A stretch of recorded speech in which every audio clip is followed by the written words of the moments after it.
Welcome to Teaching Artist Podcast, a show dedicated to discussions of teaching art to kids, making art, and how those things overlap and feed each other. I'm Rebecca Potts, your host, a visual arts teaching artist.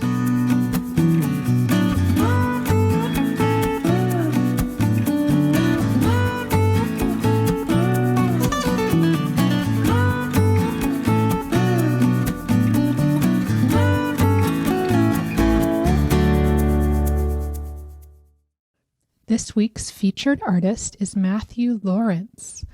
When acquaintances and students ask Matthew how he ended up in the field of art, his response is one word: glue. It stems from his father's occupation as a purchasing agent to an adhesive company. At the start to each school year in elementary school, Matthew's father would send him to school with a few dozen bottles of glue to help supply the art class.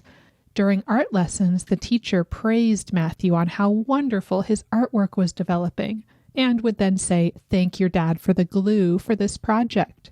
At the time, Matthew thought he must have an immense talent from all the praise the teacher was giving him. This extra praise gave him the confidence to explore ideas and pursue new directions. There was a peace and lightness within him when he was making art that could only be described as a moving meditation. And this visual meditation continues to drive his work today. Matthew earned his BFA and completed the art education program at the School of the Art Institute of Chicago, and then began his career teaching in darkroom photography and studio art in the Chicago public school system. He loved being able to share his love for art with high school students, and he used his time during summer holidays to travel and expand upon his passion in art. In 2004, Matthew decided it was time for a change, and he relocated to the other side of the world in Singapore, where he taught art at United World College, Singapore. His ideas and influence expanded from travels within Asia, Africa, and Oceania. He also continued to dive deeper into watercolor, acrylic, oil, and mixed media work. In addition to living in Singapore, Matthew has returned to Europe and lived in Munich, Germany, and also Shanghai, China. He fondly recalls his time living in these vibrant cultures, but he always left his heart in Singapore. So in 2013, Matthew and his family relocated back to Singapore, and they're so excited to be back in this cultural melting pot that he now calls home. Currently, Matthew is integrating his photographic work with painting and printmaking techniques, thinking about concepts of old versus new and issues about sustainability of the planet. I love how he combines these different methods to make images that are both painterly and photographic. There's a complexity to the layers of images that he creates. You can see his work at mrlawrence.com, and I will link to that in the show notes. You can also see images of his work on our blog at teachingartistpodcast.com. And if you would like to be a featured artist, you can submit your work at teachingartistpodcast.com/opportunities.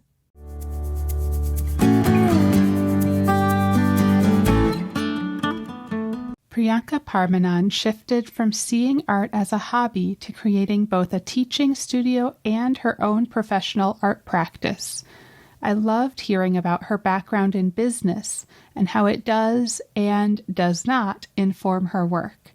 She spoke with such encouragement about resilience. Don't give up, even when things are hard. Priyanka is a self-taught artist living in Issaquah, Washington. While growing up, she frequently captured the world around her in sketches and paintings that spanned across various art forms. Little did she know that she would ultimately pursue her passion as a profession. She finally answered her calling in 2008 and immersed herself in studying different art forms. This process solidified her liking for abstract form that gave her the freedom to reflect her thoughts and emotions, which is not bound by visual reality. Priyanka has carved out a unique abstract style that is bold and vibrant. Her art is full of exciting colors and textures, which represent positive energy and spirit towards life. Her paintings are created mostly with palette knives and bare hands.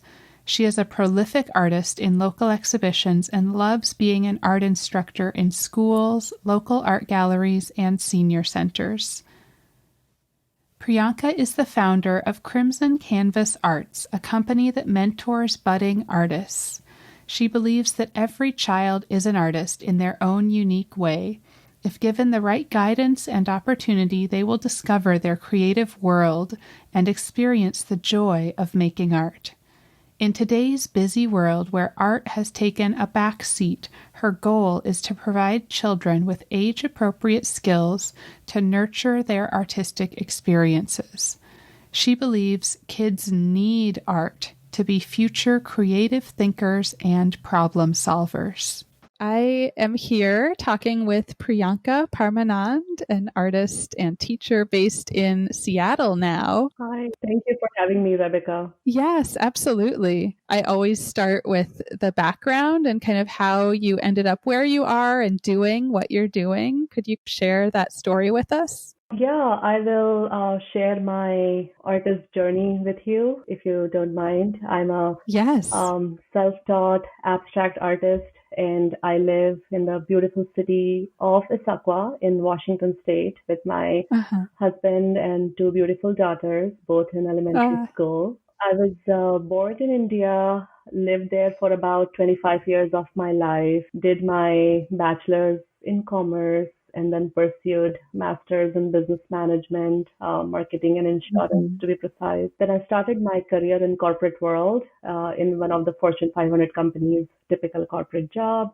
Around that time, I met my husband, and after a few years, we got married and came here to United States as he was pursuing his MBA at UCLA. And this was in December 2007. About art, all my life, I loved art. And as a child, I was drawing and sketching for as long as I remember. I would draw a little bit after school, during school, on the last pages of my textbook and schoolwork. My parents always admired art as well in any form, be it visual arts, music, poetry. So while growing up, art was always a hobby, but that was just something I love to do. But I never thought it could be anything more than that, like not even in my wildest dreams. I didn't go to art school. And if you ask me why, even though I loved art so much, because first of all, where I grew up, the education system was designed in such a way that after elementary school, art was not even a subject. It didn't exist in Can you imagine? It didn't exist in middle school and high school. So as a child, you didn't even know that someone can be an artist, and I'm not exaggerating. It was academics was a big deal.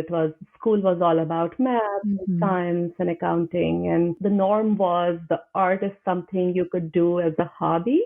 So it never kind of occurred to me until later. I mean, I didn't have a choice. It was not even a choice. And I think if you're a part of a society or community where everyone around you is pursuing their careers in science, engineering, medicine, so sometimes you don't even give yourself options. You just do what, everybody is doing without questioning, because that seems to be the only right path. And so I followed along, and, at some level, we all, I think, belonging is a basic human need. So to avoid that, I think, anticipated pain of rejection, you keep following the path that society has laid out for you. So I did the same thing. Coming back to my moving to Los Angeles. So everything changed around that time. There was a period of time when I was not working because I just moved to a new country. I'm settling down, looking for a job. So I got a lot of time to think about what I really wanted to do, to analyze, to reflect. And that's when I met few artists, and I was fortunate to meet this artist who later became my art mentor, Barbara J. Wilson.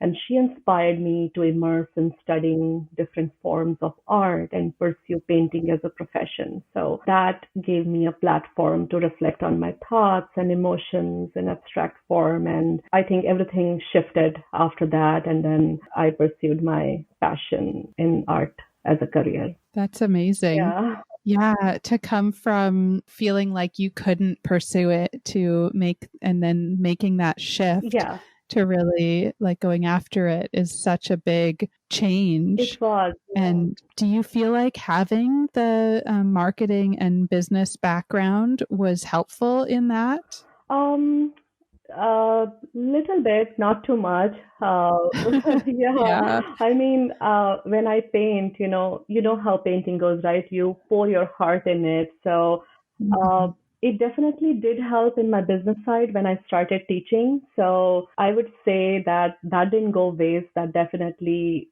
helped me. And I believe education in any subject, it never goes waste. So after I decided to start painting full time. Around 2012, we moved to Seattle, and then my love for art intensified here because I began to involve more and more in local art community, and Mm. I started volunteering in my daughter's school, preschool, where I would volunteer to teach art, and slowly starting teaching art to few kids from a neighborhood. And one day I thought, you know what? We all know art has taken a back seat in our children's busy life. They have so much to do. And I wanted to do something about it, at least on local level.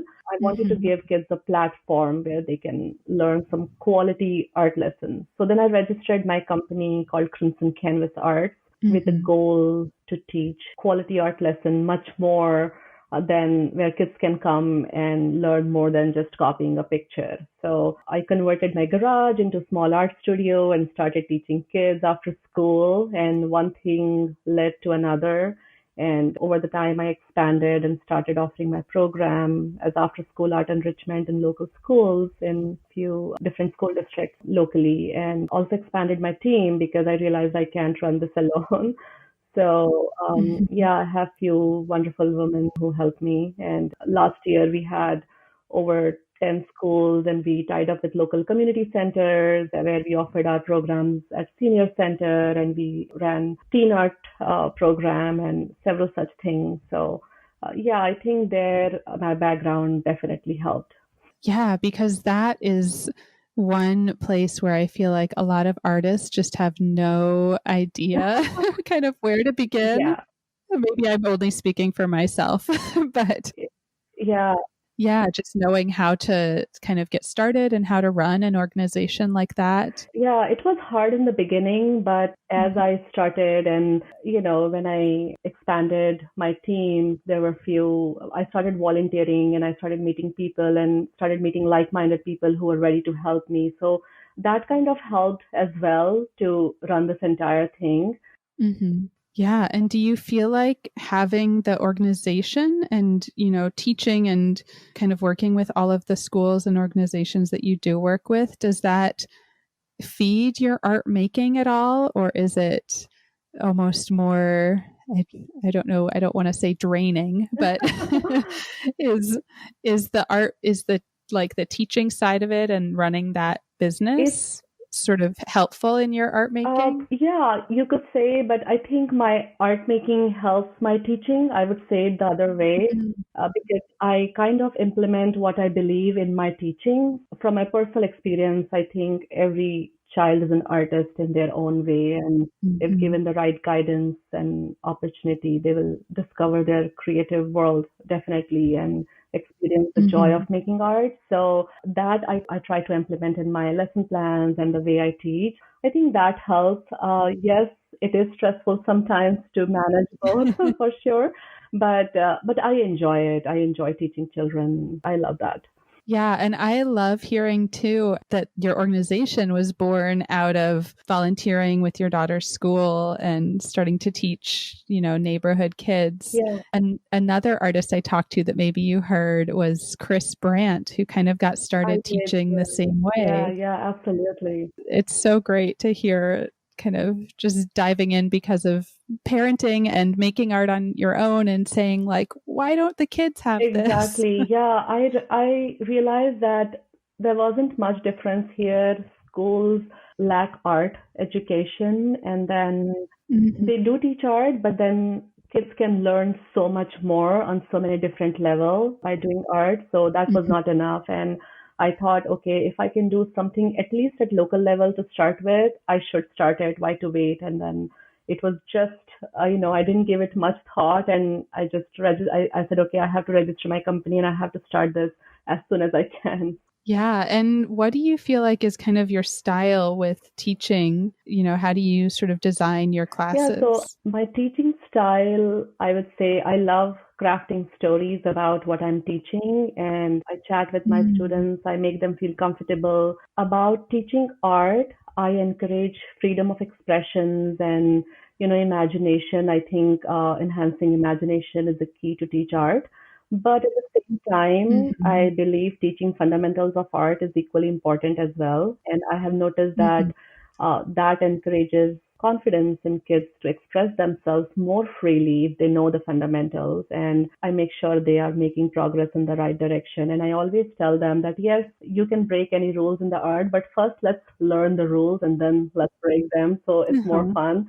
And that kind of makes sense to them. So, yeah, I implement that in my teaching as well. And I love seeing how my students grow and change. I love that. Like learn the rules and then break them, because that's something I've been told by, I think it was maybe a professor, but I kind of wish I had been told that at I a younger know, age. right? I mean, Uh, yeah, I believe that in addition to freedom of expression, they need to know what they are learning. They need to know the fundamentals, the basics of art. And once they know, mhm. after that, they are more confident to break those rules and say, okay, I know this is what Mhm. I'm supposed to do, but I'm not going to do that. I feel of doing something like that. So that totally makes sense after that. Yeah, absolutely. Yeah. And that's how I feel like breakthroughs, even in other fields, like you have scientific breakthroughs when somebody Absolutely. breaks Yeah, the yeah, rules, absolutely. Yeah, I right? agree. Do you have kind of like a favorite age level, or you're like excited about all of them? I know they vary a lot, but it's interesting being in a position of teaching a range of age Yeah, levels. so I would say I have two age levels which are my absolutely favorite. I mean, I love teaching art to any age group. That's needless to say, but my absolute favorites are first is preschoolers and kindergartners, and the reason Mm. is because at that age they are very proud of what they create. I mean, I have seen you give them a paper and bunch of markers and they will make big circles, squiggles, stick figures. They will make, stick figure families, sunshine. And Yeah. they don't want to stop because they really enjoy that moment. They don't have the ability to judge themselves.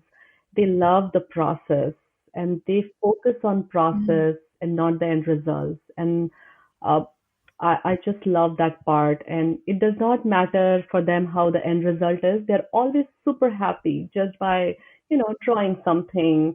And that's how it should be, right? I mean, you should enjoy the process. So, Yeah. yeah, so they're not worried about the result. But as the kids grow up, it's natural that they start thinking more and judge whether that sun looks round enough or that whether that blue is too dark for the Mm. sky. And little kids are just Yeah. carefree. So I love that part. And oftentimes they are not creating, like as the kids grow up, oftentimes they are trying to meet expectations of teachers and parents. So they are trying to make the Mm. art pretty. While in preschoolers and kindergartens, they are not trying to do anything. They're just enjoying the process. So I love that part. Yeah. And my second age group, which is my favorite, is I have done a couple of classes at community center and I taught at senior center. So I love Oh. teaching seniors, elderly people. They are wise, they are experienced, and I can learn a lot from them as well just by making a Mhm. conversation.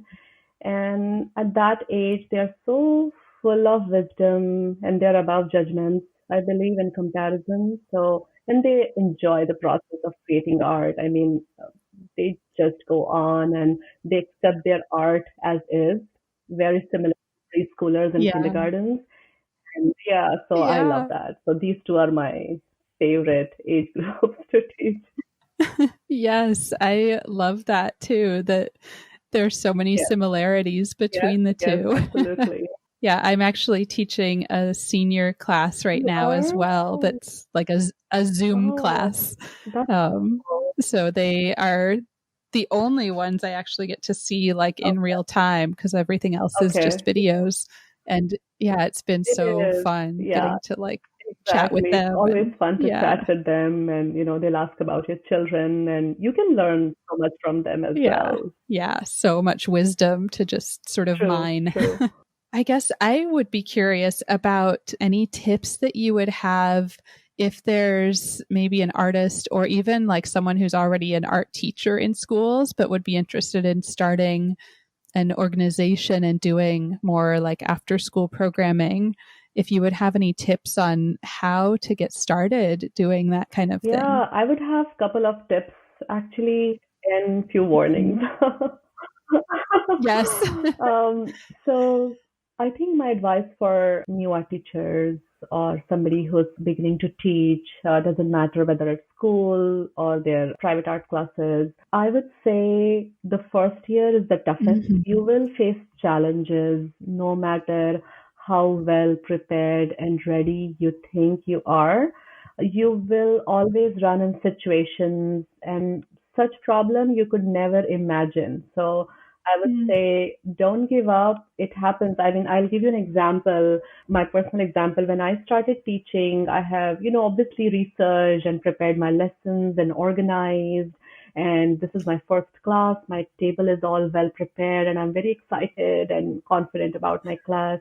And this was for preschoolers. That was my very first class, which means Oh, all of them were about 4 years old. Okay. And wow. I bought beautiful aprons for my class. And I had no idea that I would spend first 15 to 20 minutes of my very first class putting apron on each child because, because they're 4 years Oh, old. I mean, and I didn't yeah. think that they would need help putting aprons on. And then after every 5 minutes, I was adjusting their aprons. And lesson learned the very first day. Okay, no aprons in my class, dress for men. So, Yeah. yeah, similarly, my set of paint brushes, they came in rainbow colors, and I was very excited. But each child wanted their favorite colors, and that made some kids Oh, happy, and some were pretty upset with me. So right. because they're 4 years old, and a girl wanted a pink, and a boy wanted a blue, and vice versa, and then nobody wanted brown, and then it was a disaster, and that was my first class, and I was like, what's happening? So another lesson learned: get all neutral color brushes, no matter what, rainbow, Right. just so yeah, so you will face many such unexpected situation where you will need to make some changes for future. Another thing is projects don't always turn out the way you expect. Take notes. Mhm. That's my, very important tip. Take notes. You can always start over. If something is not working, scrap it and start again. It's okay. Mhm. Always be prepared with your knowledge base, supplies, next project. And I think in this process, your students are also your biggest teachers, I would say. So after each lesson, you can discuss with them, okay, what worked well, what didn't, where did you get confused? Was it too hard? Was it, too easy for you? So that will give you your lessons will improve each year, and you will categorize your lessons in a proper way that some lessons would work, some lessons wouldn't in the time frame which you have or the setting which you have. So I would say don't get discouraged. Keep a journal, take notes, and improve slowly. Things get easier. Be organized, be prepared. Mhm. And one last thing is communication. I think set clear expectations and be consistent if you're a new teacher. Mhm. If you have a set of rules for students, be kind to each other. Say always, whatever your rules are, you say it consistently, or create some kind of discipline or management system, because kids are like sponge. So whatever you say, they will listen, and over the period of time, they'll practice it as well. But you have to practice it first. Mhm. So if you say, okay, be kind to each other, you say it and you be kind to them, so they will learn. Mhm. And yeah, it becomes easier with time, and children pick up on your vibes. So keep calm. And I would say always encourage students to enjoy the process. I think that's the biggest part, and that's what makes it great. Yes, absolutely. Saying it and then also modeling whatever it is you're Yeah, saying. Yeah, that's really important. yeah. And the aprons and the brush colors are Oh, just, I yes, always, I so relate. yeah, I always remember that. And I'm like, okay, no rainbow. Okay, no Yeah. aprons. I always tell parents, okay, in my art class, send them in their dress, which you can expect it to be messier, or just have a separate t-shirt for them, and Yeah. then, but no apron. Yeah. Right. Yeah, with the little ones, it just takes, Yeah. there's like half your class is Yeah, it's gone. who would thought, right? I'm a new teacher and I'm like all excited seeing rainbow and, all Oh, matching aprons and brushes, but I scrapped everything. I'm like, no, this is not gonna work. yeah. So, And that is such great advice too. Like realize when it's not working and like scrap it and figure something else out, yeah, that yeah, that's okay. It's actually a good thing. yeah. Like adjust. And not getting discouraged by, such Mhm. situation, because you can't do anything about such situation. I wouldn't have thought of it. So don't get discouraged. It happens, and that's how you learn and move on and make notes. And now that you're, I don't know, are you teaching everything online now, or are you still able to do some in-person classes? How has sort of this pandemic situation affected your business and your teaching? Yeah, so it did affect in some ways. So when last school year in spring, last March, when Mhm. school was suspended, we brought our classes online. And since it was the middle of Mhm. session, we shipped all the supply packets and were able to Mm. successfully finish the session online.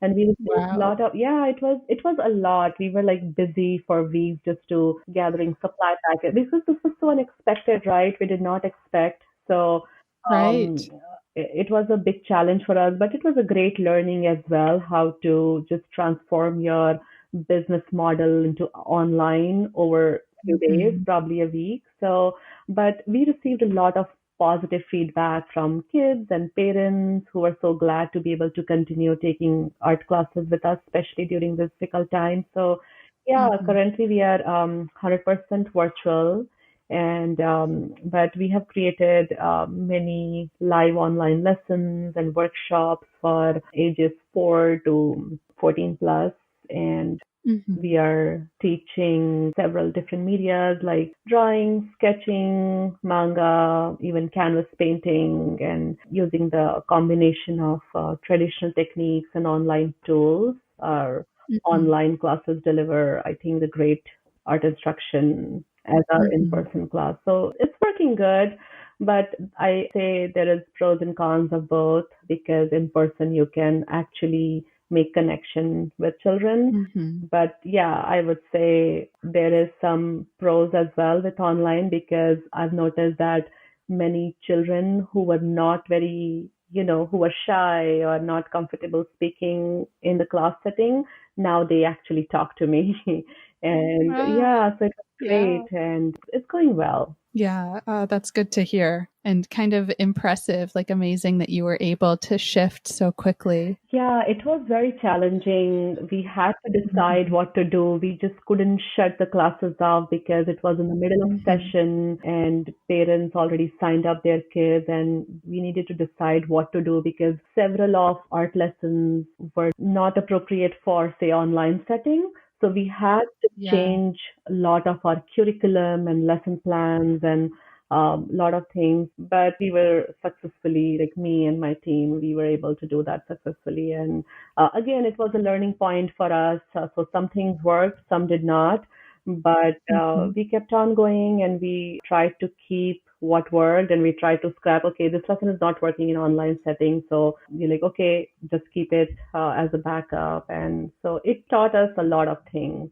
Yeah, and are most of the classes you're doing now synchronous, like in real time with the kids, or is it mostly videos that you kind of send out, like the asynchronous No, lessons? we are doing the live class. So I actually teach online, like live session. Like real time. Yes, real time. Yeah. And sometimes, so we record the lesson, and sometimes if kids are not able to attend the class for some reason, we are also making YouTube videos for the same lesson. So we send them the YouTube video that, okay, you did not miss anything. Here's the lesson what we did. Nice. So yeah, that's something new which we started this summer, making videos for students who couldn't attend or for some reason their internet didn't work or so that way the YouTube videos would help them. So we are doing that and mostly it's after school classes. And is that all out of still your like garage studio or do you have a different location now? So my business model is I do teach from garage, yes. So all online classes are taught from my garage studio. Yeah. Before that, we would go to school to after school art enrichment in different public schools and private schools and Montessori. But now it's all happening from my garage, and I have two other artists who are helping me with that. So some of the lessons they teach from their home studio. And is that also your art studio, like where you do your own artwork? Yes, that's correct. That's my garage, come studio, come classroom. Everything. Everything. Yeah, plus my kids' hangout area,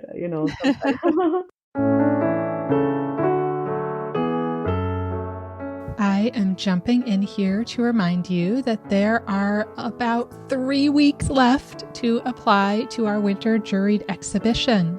The deadline is December 13th, so get your submissions in. Submit your work at exhibit.teachingartistpodcast.com. The guiding theme for this show is change. How are you seeing change, coping with change, and being a change maker? We would love to be introduced to new artists. All submissions will be considered for our social media, podcast interviews, blog, and future opportunities. Artists working in all visual arts media and international artists are invited to apply.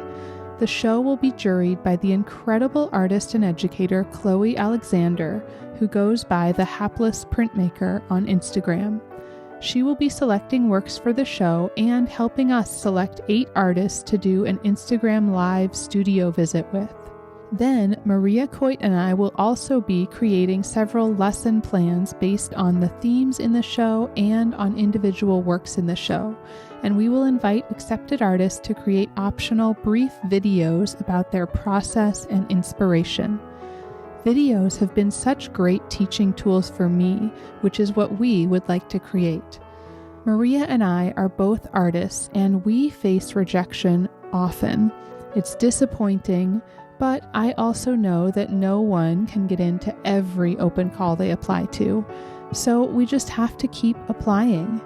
As one way to give back to the artists who apply to our call and are not juried into the exhibit, we've asked our juror, Chloe, to offer feedback on all submissions.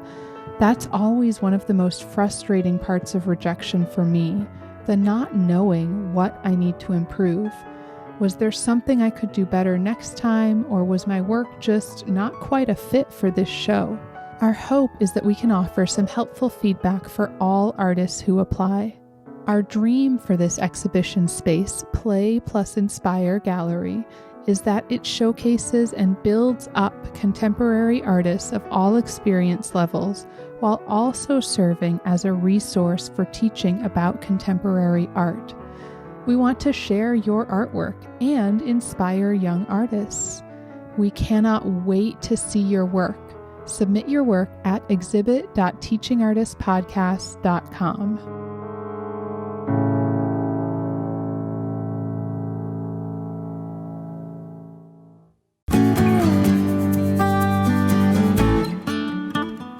I want to get into more about your own artwork, but I did also want to ask about kind of like I don't want to call it like the second pandemic, but I've heard it termed that way, of systemic racism. Yeah. Because it's not anything new. It's been going on for a very, very long time. But just if Absolutely. there's any ways that you work to address that within your teaching practice. Yeah, definitely. It's a issue which I think we all need to address at some point. It's a bigger issue, I think, about people of color, those who are not recognized so far.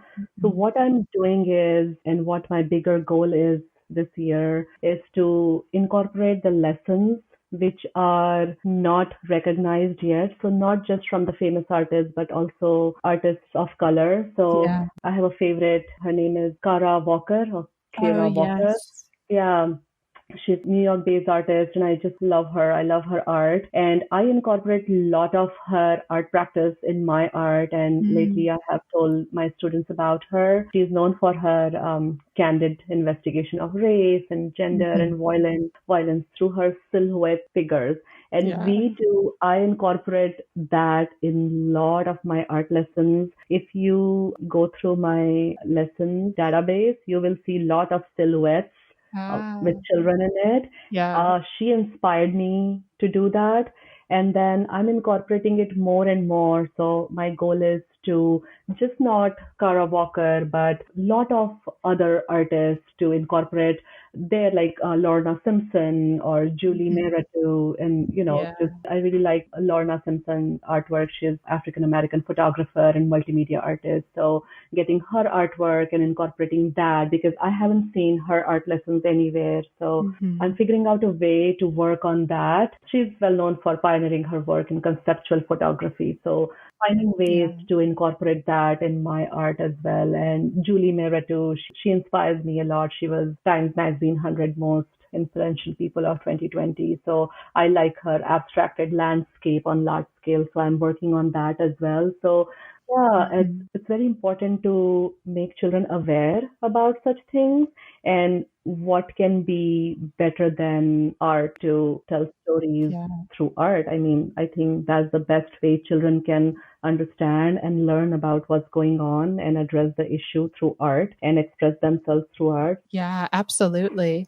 And those are three artists near and dear to my heart Yes. too. Especially, I love maps. So Julie Meratu has been a favorite for a long time. I love it. But I like also the way that you're talking about incorporating their work in a way that really digs into like the concepts, the thoughts behind their work. Exactly. Yes. And then I think art is a subject where children can also understand and grasp more about race and gender and what's going on. So I think that is the right way to address the issue, especially when you're talking to children about it. Yeah, in a way that you can empower them, like give them a chance to express themselves and their own experiences. Absolutely, yes. Well, I would love to now hear more about your own work. Do you think maybe you could describe your work for someone who hasn't seen it? Yeah, I would describe, it's hard, but I know. I kind of hate asking that question because I'm like, this is why we're visual. Like we can't. Yeah, I think I can describe it every day in a different way, but as a bigger picture, a high level picture, I would say my art is texture and surface are very important aspects of my art, no matter what I am creating. And I would say it's full of exciting colors and vibrant. No matter what I am making, you will find interesting textures made with palette knife and other things. I love to experiment, especially when it comes to textures. And I mostly work with acrylic paints and palette knife. And I say my fingers are my best tools. Yes. Yeah, I love that. And I work in simple, spontaneous way, moving back and forth very loosely across the painting surface using bold marks. And lately I'm working on abstract floral series. That's my biggest series body of work so far. I name it Hope because I think my art speaks my state of mind and flowers, I think it signifies hope because the story behind it is seeds can do wonders like you plant bulbs on your driveway and then you wait for weeks and months sometimes with the hope that something will grow and then you see something green in your driveway and no matter in what mood you are you cheer up with joy and there is a hope. So I think it's a celebration of human spirit and representation of positive outcome. It signifies hope for better tomorrow. So I think my art represents hope in tomorrow, hope in future. There's something magical about hope, I guess. You can, as I said, you can witness life sprouting from barren lands, and as long as you take the first step of planting seeds. I know it sounds cliche, but it's not. I think hope is because we are because hope is. So yeah, absolutely. And it's so needed right now, especially. it is needed, especially in this daunting time. And I think I transform my own concerns and, anguish into something simple and hopeful and beautiful. So I think my role is to offer hope through my art without being superficial. Message of hope to society and community and world at large. That's what my art is about. That's beautiful. And I see that like with just the bright colors that you're using. And I love looking at the flowers and how even, your florals are like, there's so many moments of real abstraction within them as well, which I really love. Thank you. All the sort of drippiness and texture in there.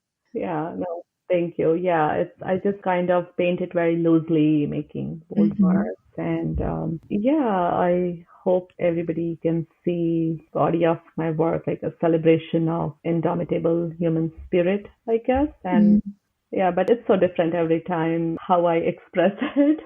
Yeah, it's hard to actually describe your work when you have to do it because it's so much of it is abstract and depend on your thought process, but this is in a nutshell. Yeah, I mean, I totally feel that as well. Now I've been recording some drawing lessons, and one of them was the goal was to have the kids really like draw sort of abstractly, but in a way that was calming. So we talked about like, let's just draw with both hands, draw shapes, draw circles, that you're kind of breathing. Yeah, I love that lesson when kids draw with both hands. And then I've also told kids to draw with their toes, to put, to just put pencils in between toes and just draw, just listen to music and draw with your toes. And those lessons are so much fun and relaxing. Kids need that.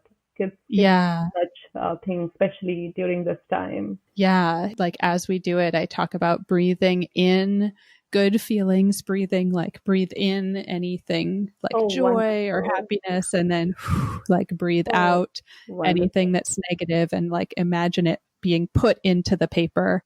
Which then I have this picture of like, well, does that mean my art is just full of all these negative things? It's containing them and holding them. But just that experience, I feel like that process can be helpful. Yeah, that process is definitely helpful for sure. I see a lot of positivity in your work, and still just loving that sort of push and pull between realism and abstraction and all the textures. I love that somewhere in between, and I let it complete that, that push and pull of colors. I let it complete by itself. So I don't force it where it goes. Yeah, like each painting kind of has a mind of its own. Yes, exactly. Yeah. And could you talk about the business side of art? And I'm curious, especially, and I keep saying like, you have a business background, so you must be so great at this. Like how or whether you sell work, and if you would have any tips for artists on that. Yeah, definitely. I have my art. I sell obviously on my website. It's priyankastudio.com. And I also participate in local exhibitions and sell my art through that. And I'm always look out for the opportunity for call for art. And if it resonates my work, I apply for that. Right now, my main focus is more on my teaching to kids. So, but I always, I'm actively involved in art community here in suburbs of Seattle. And I said I participate in events. One thing I can say is it takes time to find the right platform for you to begin with. It takes a lot of time. And then I would say for some artists, one platform would work. And then for other, that platform might not work. So I would say it's a very broad subject to discuss to sell art because, first of all, there are so many different platforms. And I would say over the period of time, with your experience, what do you want? You will know what is the right platform for you. So I tried, for example, just to give an example, Etsy. I took some images and then I put my art on Etsy and I realized, no, this is not the right platform for me because I did not know till I actually jumped in there and I actually realized because other artists around me were selling right from Instagram and Etsy. And I was like, okay, let me try. But then I realized that no, this is not for me because my art is more appropriate for, say, only sale through galleries or, so exhibition because I cannot produce so much art which can be reproduced and I can sell on a big platform. So probably that's not for me. Yeah. And my focus right now is the teaching side of my business. So I am focusing more on that part and selling only through exhibitions or local galleries or small art shows. That's my platform for now. But going forward, probably I will explore more platforms. But yeah, currently I think just doing small art shows and small call for art is my platform. And as I said, over the period of time, everybody will realize what works for them and what doesn't. But there is a right platform for each art, I believe. Nobody should get discouraged by saying that, oh, I did not sell anything over there. So maybe that platform is not right for you. So try another one. And it's a long journey before you find the right platform for you to begin with. Yeah, I feel like that's really helpful just to hear. It's not a one size fits all thing. Exactly. Yeah, I think you put it the right way. It's not one size fits all when it comes to art. So, yeah. Our work is also individual, like the stories we're telling and how we're producing our work. Everything is just so individual that makes sense. Exactly.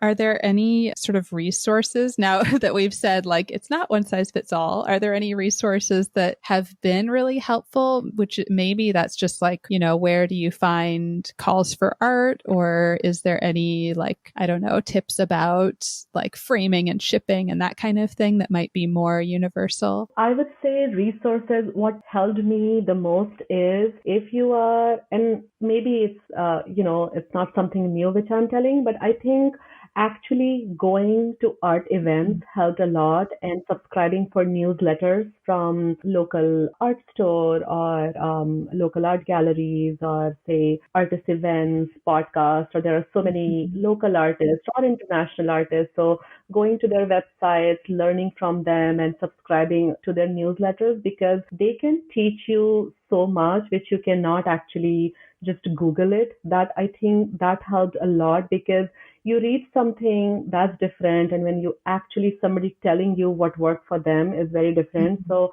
what worked for me is actually listening to different local artists in art events or opening receptions for artists, and then they would talk to you that, oh, okay, I met so many curators through such art events, and then I subscribed to their newsletters, and now that's how I know what's going on. Also, definitely, I would recommend to look for your local art magazine. So for Seattle Art Magazine or whatever your local art chapter is. So definitely taking a look there because that's something you start with local and then slowly you progress. So that's something which is really helpful.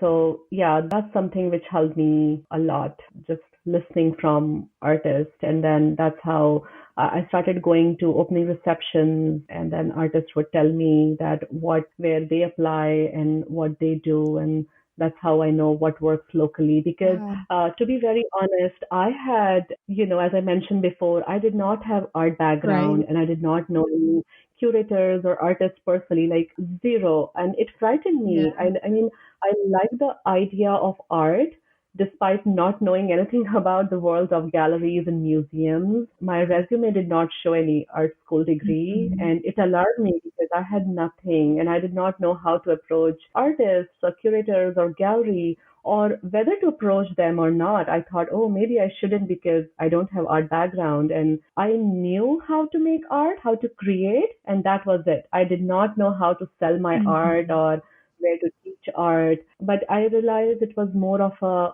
self doubt. And as I said, there's a platform for every art, and it takes time to find the right platform for you. Because, once I started that, I mean, it's funny because then I started applying for juried exhibitions, and it's funny because all my self doubt was gone because they started accepting my art, and I was like, oh, okay, maybe I was wrong about Yeah. it. Maybe I should approach them. So yeah, I would say that definitely talking to local artists and not having that self doubt can remove your biggest barrier if you remove the self doubt and just start approaching galleries and just be open about your artwork, what you do, what you believe in, and what your art is all about. Just email them, and then you would be surprised to know that they do reply back to you. They are interested in new artists, and you never know who will like your art. So definitely keep trying. You never know, especially for beginner artists, you never know what can work. And sometimes you think that, that gallery is not approachable and probably I shouldn't apply there because only experienced artists are accepted there. It's not true. I mean, just approach them, talk to them, and then one idea will lead to another. And then that's how you will find your right platform. Yeah. And about framing, so most of my arts are unframed, but there are some watercolor art which I frame, and then I strongly believe in supporting local businesses. So I go to my local framing shop and they actually talk to you and they would find the right solution for you if you are on a budget or if you want something specific. And they will definitely go out of the way because you both are supporting each other in a way. So I'm very big for supporting local businesses. Yes, absolutely. And kind of trusting the experts. Like if you don't have framing experience, trust someone who has that that expertise. Yeah, exactly. Yeah. Yeah, I love that. It's all so encouraging to just kind of get out there and be patient because it might take a while, but it will happen. Yeah, it will. It will happen, and it's a long journey, and we are here because we enjoy the process and we love those artistic moments. So it takes time. Yeah. You have self doubt, that's for sure. Yeah, I feel like the more people I talk to, the more I realize that everybody has that. Yeah. Oh, yes, absolutely.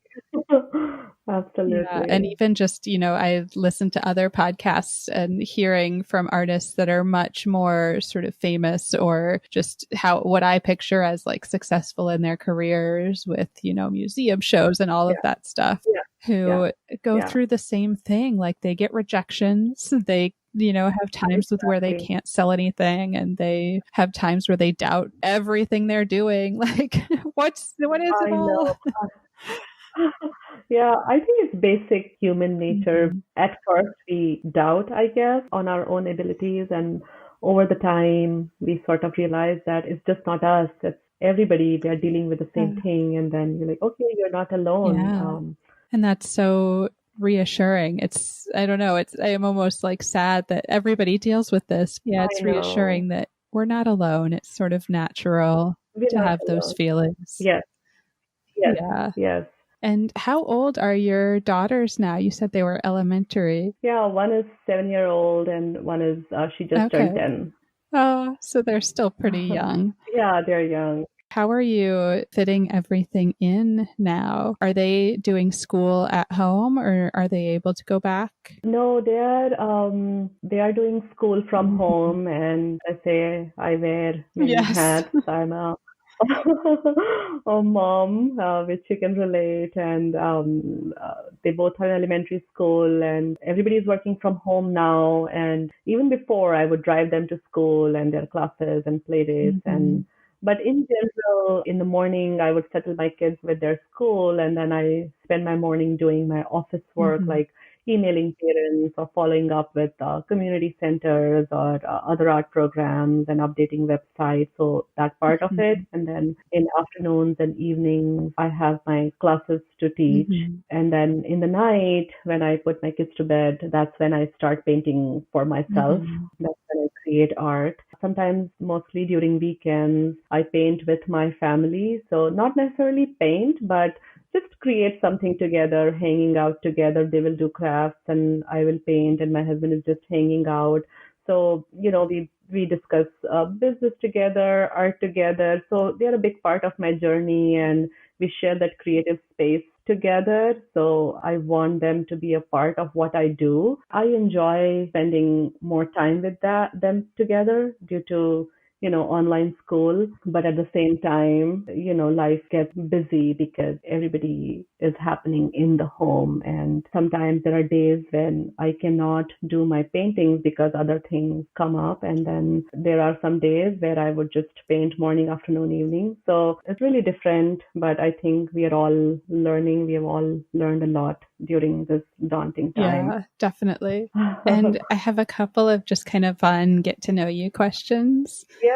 So one, what are you curious about right now?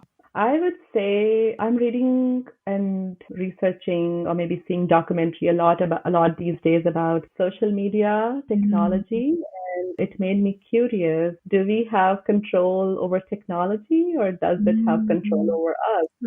So, no, jokes apart, I'm really curious on, how to create resources on my website to make lessons. And I realized that in this pandemic, the world is small because, now I can reach children from different parts of the country, and I can actually teach them lessons because it's all virtual online. So I'm actually curious about the technology and media right now. And even, there's the potential to reach kids or, people all over the world too. Exactly. It's kind of amazing. Yeah. Amazing and scary at the same time. Oh, absolutely. That's why I said, does it have control over us? Yeah. Yeah, I've been avoiding watching that documentary on Netflix, right? Yes, yes. That's how I'm scared to watch it. Yeah, but you should watch. It's really an eye-opener. I keep hearing that I need to watch it, and I'm just kind of putting it off because I know it'll be upsetting in some ways. It is. It makes you think, Yeah. You must watch. Yeah. I eventually will get there. I'll build up the nerve. Yes. Okay, a fun other little question. What is your go-to order at your favorite restaurant? Oh, I'm a fan of noodle soup. So anything in a bowl is my comfort food. So noodle soup with some spring roll and boba tea is my Yeah, nice. Something warm. Something warm, yeah. That's my comfort food. Yeah, something warm, some noodles. So yeah, nice. And is there anybody that you would want to thank? I mean, a big thanks to you for having me on the podcast, and also to my family, my art mentor. And it's important to have some people in your life who encourage you, and no matter what you're going through, they're always with you. Like, I think my family is my biggest cheerleader. No matter, even if I do a small lesson, they will just come and hug me and cheer for me. So, those small things I think help. So I'm very fortunate to have that. And it's hard sometimes. It's more than what actually is visible. There's always so much more to it. And as I said, as artists, we fail many times. We get up and try again. It's a struggle, and it's a choice to struggle, I think. But I believe we all, as an artist, we play a different and necessary part in contributing to overall health and development and well-being of our society. So we should be proud of ourselves. So yes, absolutely. And I would definitely like to give a shout out to all our individual artists who are working so hard. Even though they fail, they get up and get back to work. So yeah, shout out to all the artists and teaching artists. Yes. Last thing, where can our listeners connect with you online? You can visit me at priyankastudio.com to know what's happening with my art school and to see some resources, some art lessons. You can visit crimsoncanvasarts.com, and you can also follow me on Facebook at Crimson Canvas Arts. on Instagram at Crimson Canvas. Awesome. Yeah, and I will link to all of that. Great. Thank you. Yeah, thank you so much, Priyanka. This was really encouraging and hopeful to hear. No, thank you, Rebecca. Thank you for your time and thank you for having me. It was great chatting with you and discussing everything, what I've, my journey and everything. It was a great experience. Yes, I feel like your story is very inspiring. So thank you. Thank you. Thank you for your kind words. Yes. What an encouraging and inspiring conversation. I loved hearing Priyanka's background and how she pushed through self-doubt and continues to do so in her art practice. Thank you so much, Priyanka.